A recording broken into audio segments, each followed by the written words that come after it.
Hello there! What's crack? I like it. I'm Scotty. You're not. Well, yesterday we did the top 10 horror remakes better than the original. So today we're going to talk about the top 10 horror remakes worse than the original. That's right. Oh, yeah.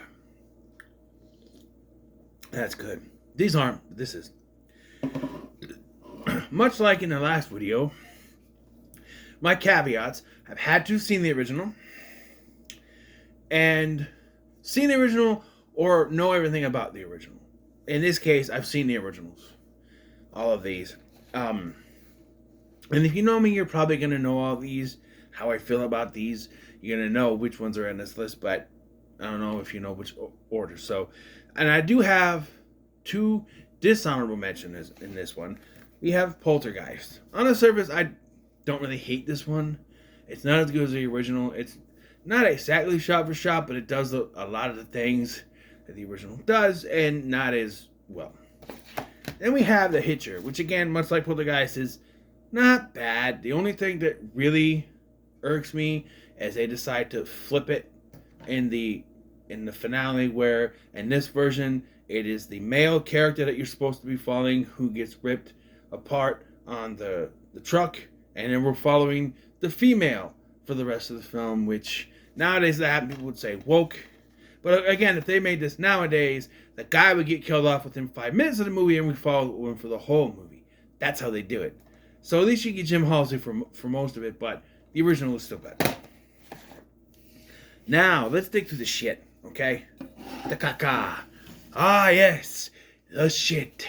The poo-poo. The caca. The doo-doo.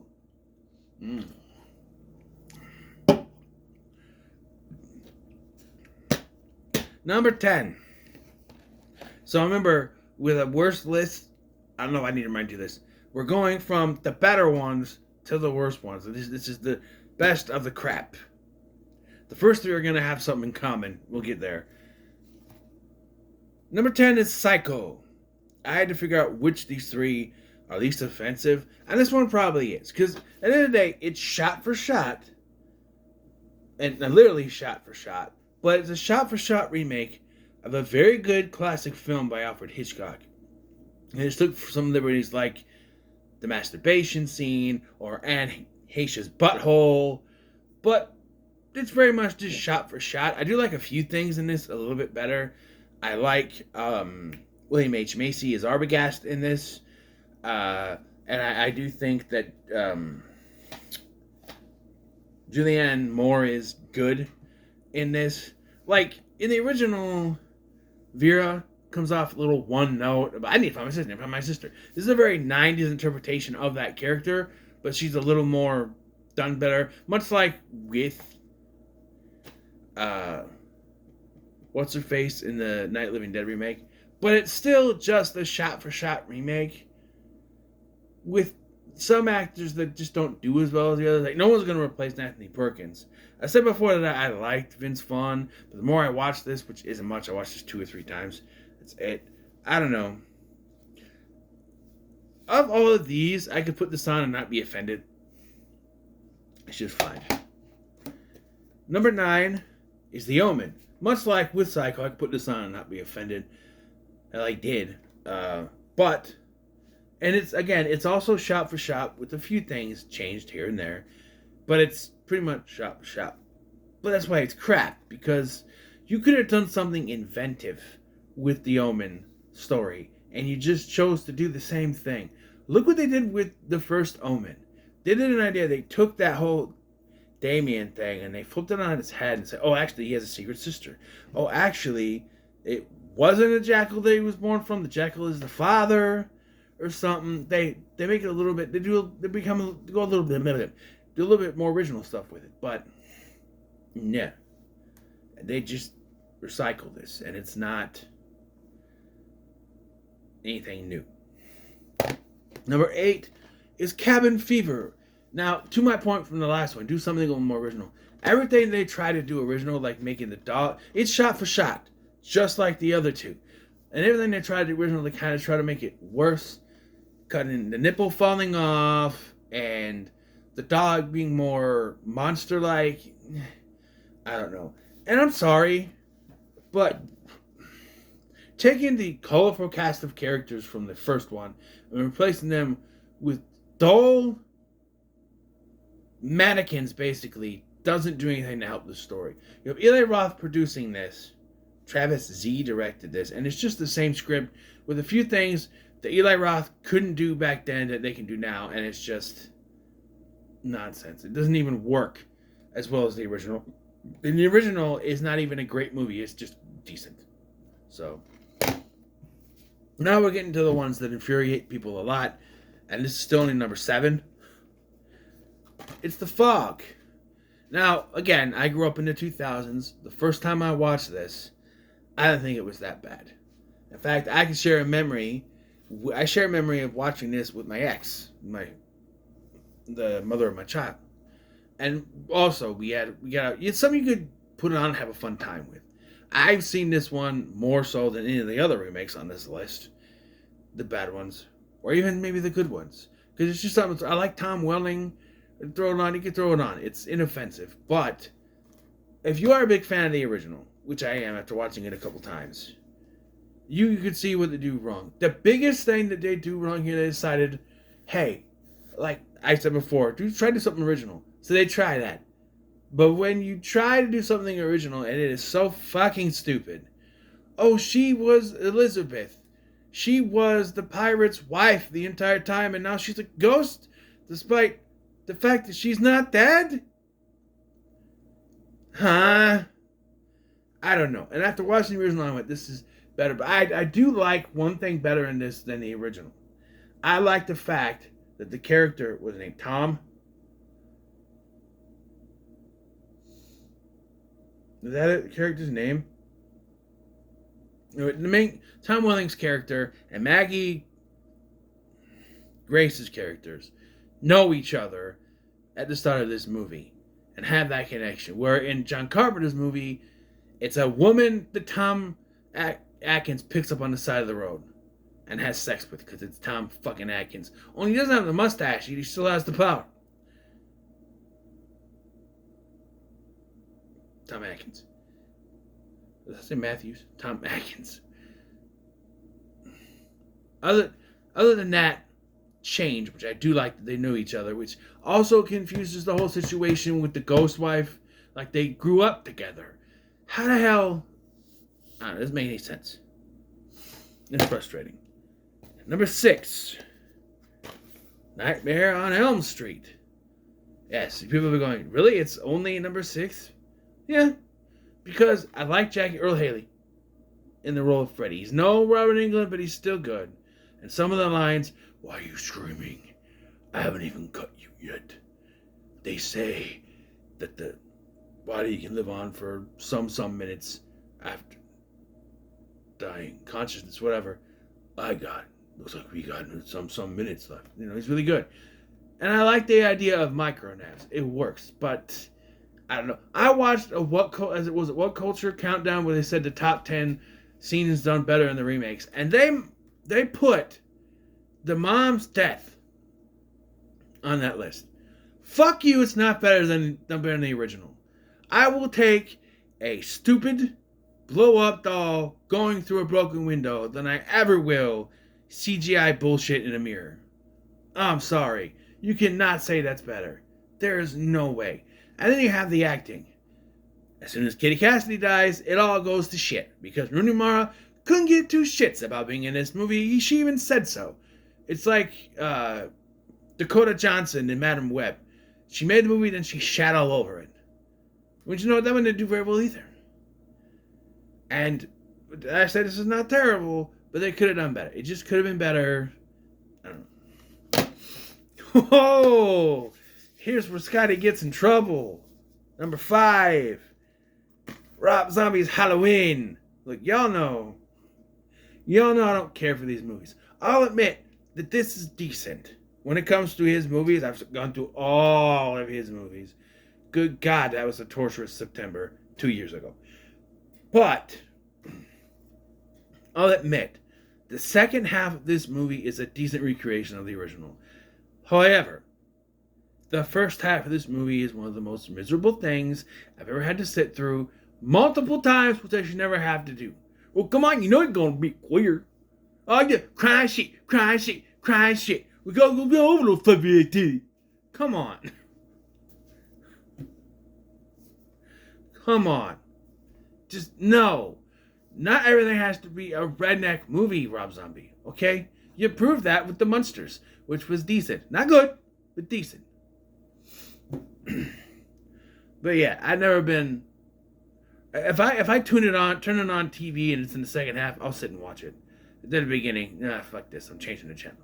I cannot sit through the beginning of this movie.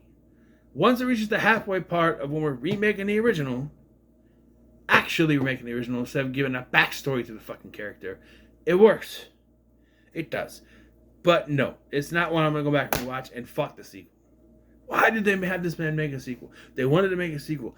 They should have done it. When Rob Zombie said no, they should have said, okay, and did it with someone else.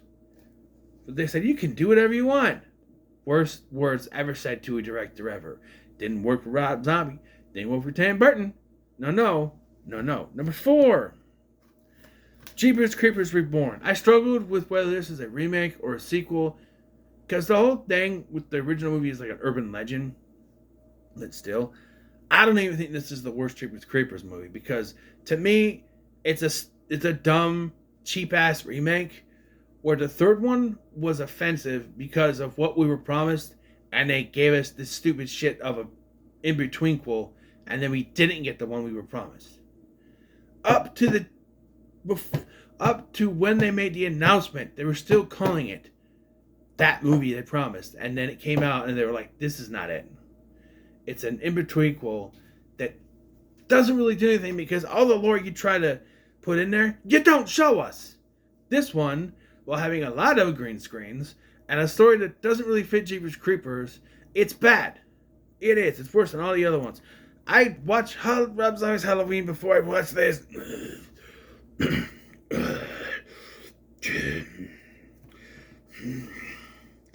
That was hard for me to say. I watched before I watched any of these other 3.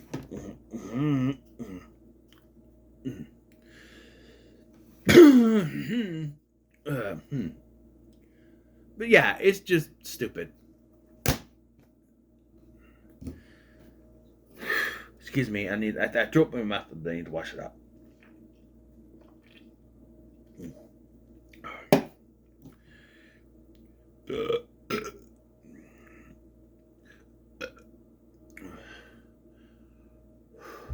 Okay, number 3, one of the newest chapters. Strangers, Chapter 1. Yes, the first in a planned trilogy. We were supposed to get the second part this year and didn't. Do you see why? This movie is a terrible recreation of the original. It's not shot for shot, but they try to Gen Z it with the current crowd of 20-something-year-olds. And I don't know. Is the town in on it? I couldn't understand anything. I watched this twice, and I still have no clue what happened. She's a vegetarian and smokes weed. He was on a motorcycle and died. She survived and is in the hospital despite the fact that they just left her to die. Oh, it's like the original.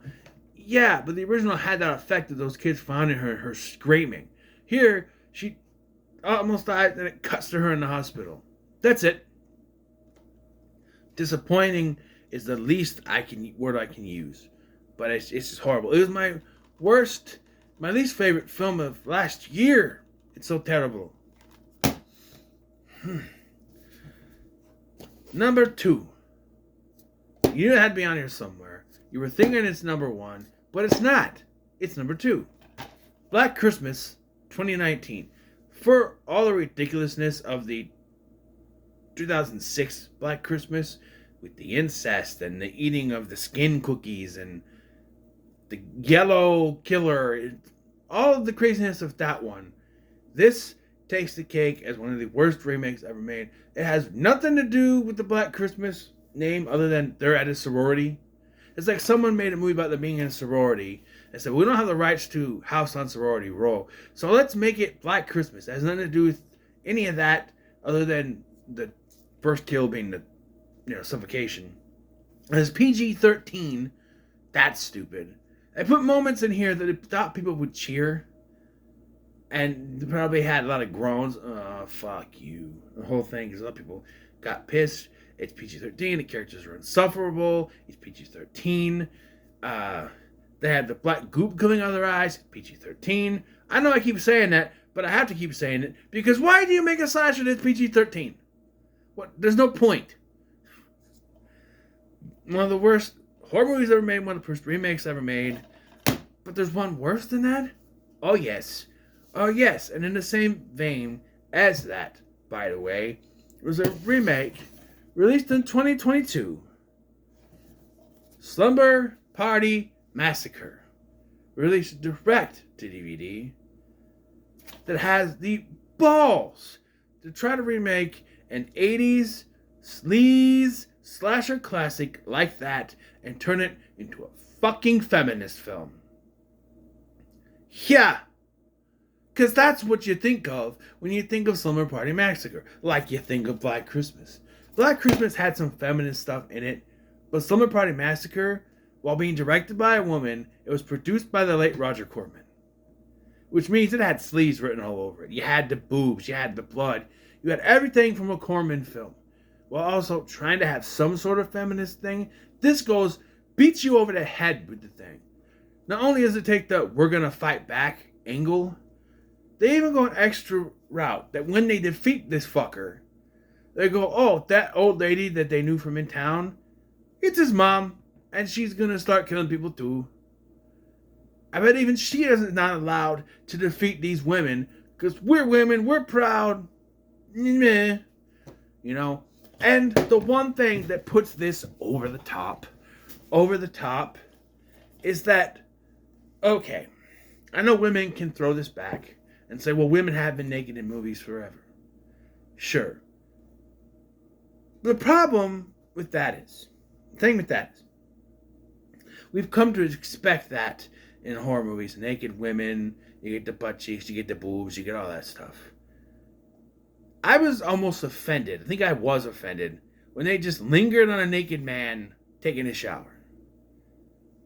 It's not like you see a naked woman in the shower and she's killed within a couple minutes.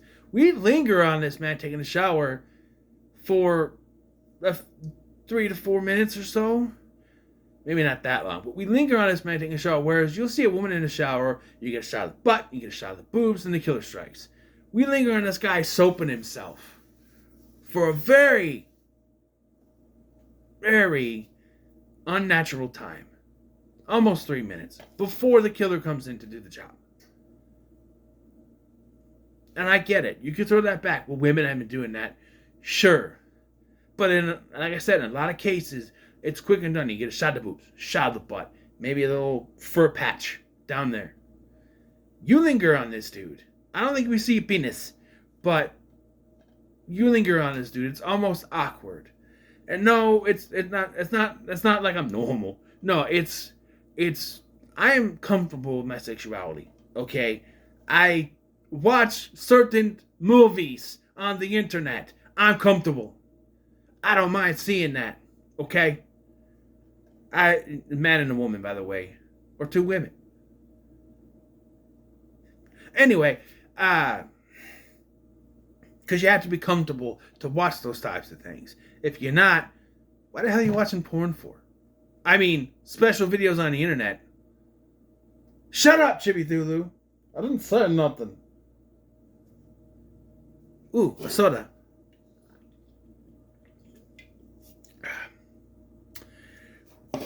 So anyway, yeah, I just think it lingers too much on the man.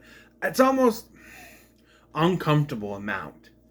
And as a man, you're just like, because it's not normal. This is one of the movies that does that. Sometimes you'll get a butt cheek, like in Friday the 13th Part 4, or I think, is there a booty cheek in The Mutilator?